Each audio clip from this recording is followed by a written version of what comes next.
Olá, queridos alunos do sexto ano, matutino e vespertino.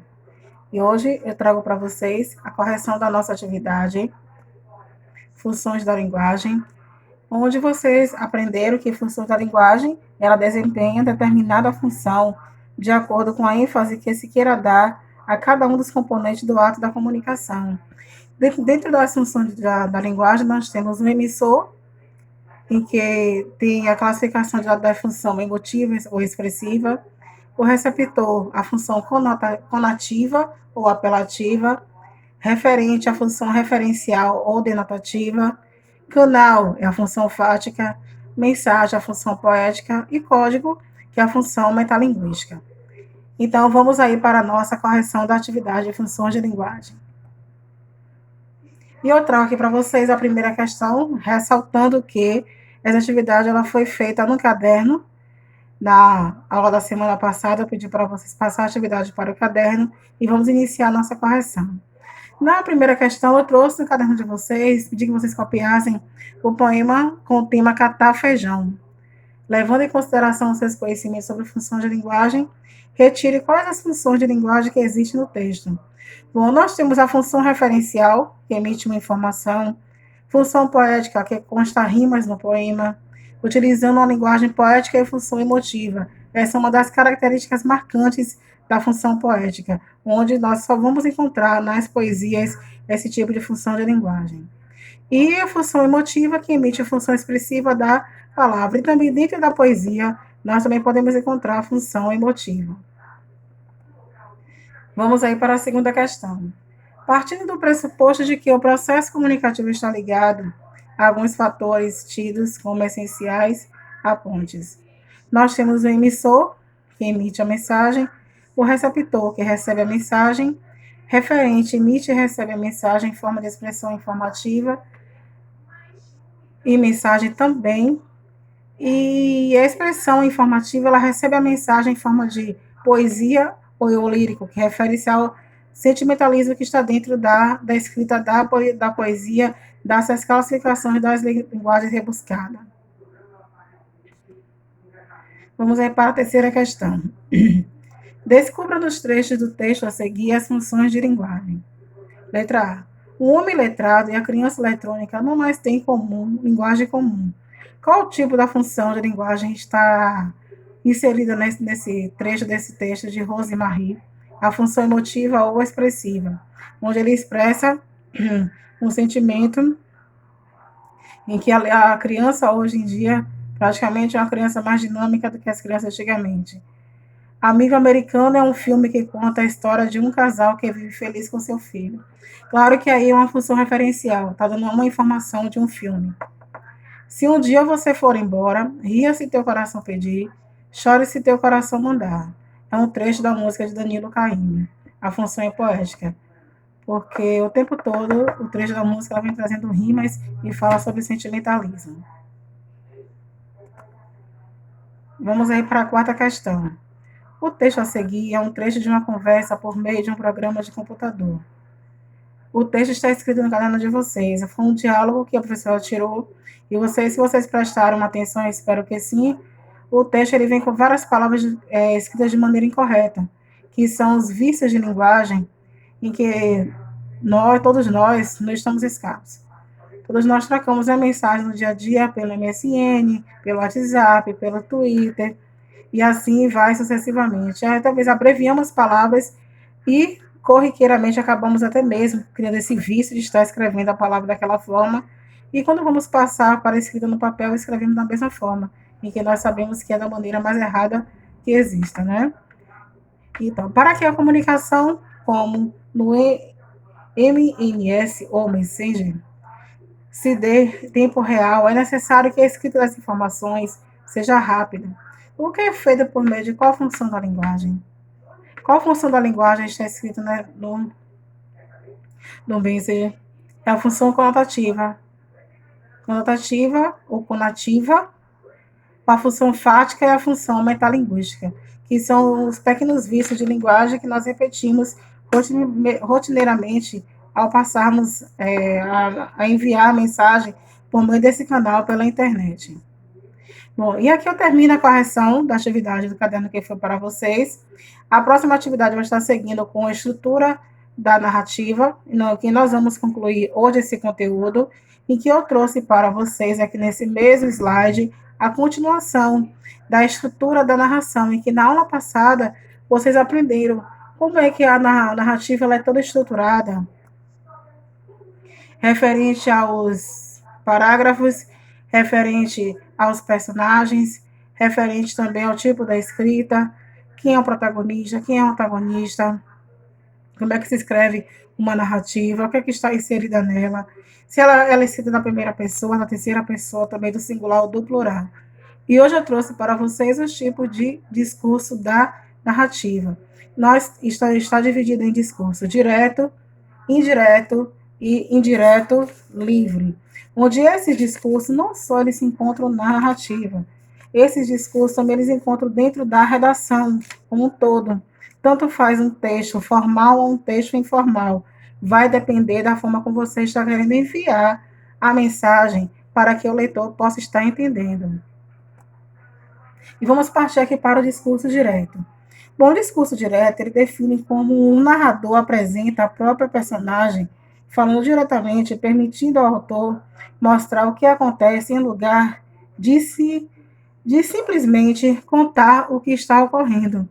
Então, o objetivo do discurso direto é colocar sempre o narrador em primeira fala, sempre. Eu trouxe para vocês aqui um diálogo. Por que veio tão tarde? Perguntou-lhe Sofia, logo que apareceu à porta do jardim em Santa Teresa. Depois do almoço, que acabou às 2 horas, estive arranjando os papéis. Mas não é tão tarde assim, continuou Rubião, vendo o relógio. São 4 horas e meia. Sempre é tarde para os amigos, replicou Sofia, em ar de censura. Bom, meus queridos alunos, quem estava o tempo todo no texto?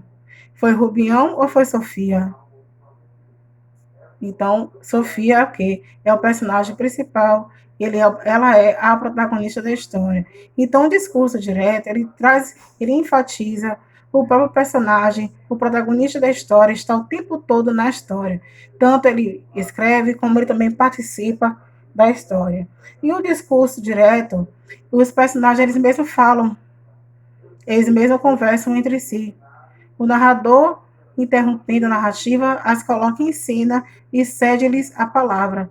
Então, o próprio narrador, ele é o próprio personagem, então ele está dentro da história, ele mesmo escreve a história, ele mesmo participa da história ao mesmo tempo.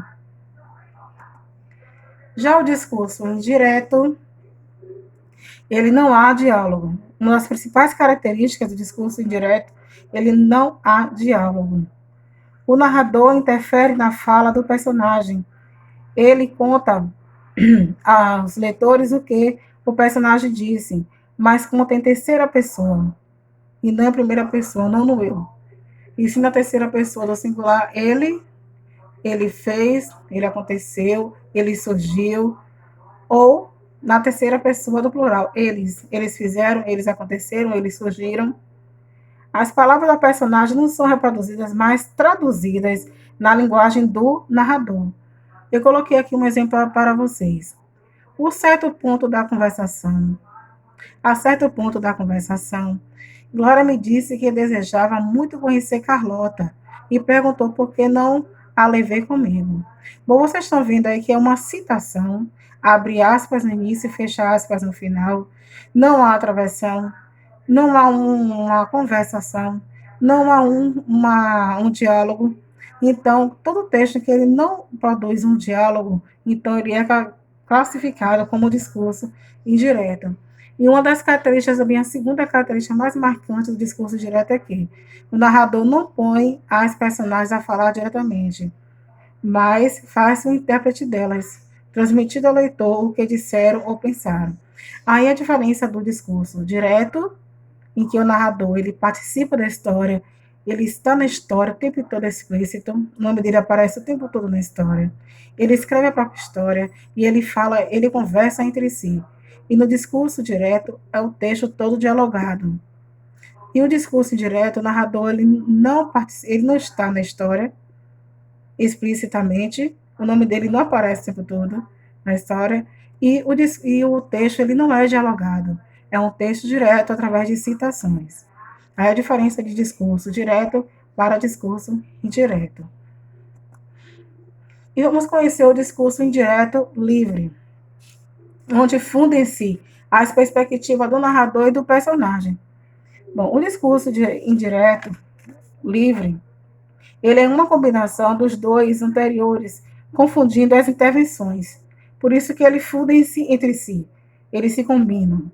Terminam-se também as próprias características, puxando uma característica do discurso direto e a outra característica do discurso indireto. Dos dois anteriores, confundindo as intervenções do narrador com os personagens. É uma forma de até mesmo narrar economicamente e dinamicamente, pois permite mostrar e contar os fatos a um só tempo. Então, só acontece tudo no mesmo tempo, no mesmo local. É uma manifestação de linguagem única, é a manifestação de acontecimento único, onde puxa as características do discurso direto e indireto ao mesmo tempo. Eu trouxe aqui um trecho aqui de um texto para vocês. A voz de Madalena continua a acariciar-me. Que diz ela? Pede-me naturalmente que mande algum dinheiro a mestre Caetano. Veja que só nesse trecho aí, nessa primeira frase, do primeiro parágrafo, você já tem um diálogo misturado com uma forma de uma conversação fora do contexto do discurso direto. Então, tem as duas classificações aí, só nesse primeira frase, do discurso direto e indireto ao mesmo tempo. Isto me irrita, mas a irritação é diferente das outras. É uma irritação antiga que me deixa inteiramente calmo. Loucura está uma pessoa ao mesmo tempo zangada e tranquila. Mas estou assim, irritado contra quem? Contra mestre Caetano. Não obstante ele ter morrido, acho bom que vá trabalhar, madrinhão. É um texto de Graciliano Ramos, do livro São Bernardo. Bom, gente, no segundo parágrafo, vocês viram também o mesmo jogo de discurso direto e indireto ao mesmo tempo, em que existe uma certa conversação, sem precisar de estar dividindo os travessões, e vem respondendo ao mesmo tempo o personagem entre si ou fora de si, dentro ou fora da história ao mesmo tempo. Então, aí é uma característica marcante do discurso direto, indireto, livre. Então, traz aí a ramificação do discurso direto e do discurso indireto. E aqui eu finalizo a nossa aula de hoje. Espero que vocês tenham compreendido mais um pouco sobre a estrutura da narrativa. Aguarde a prova, Viviane, que na próxima aula eu vou estar trazendo uma nova atividade sobre estrutura da narrativa e uma revisão aí para vocês sobre a estrutura da narrativa, como se escreve, como ela é dividida, passo a passo. Fica aqui meu abraço caloroso e até a próxima aula.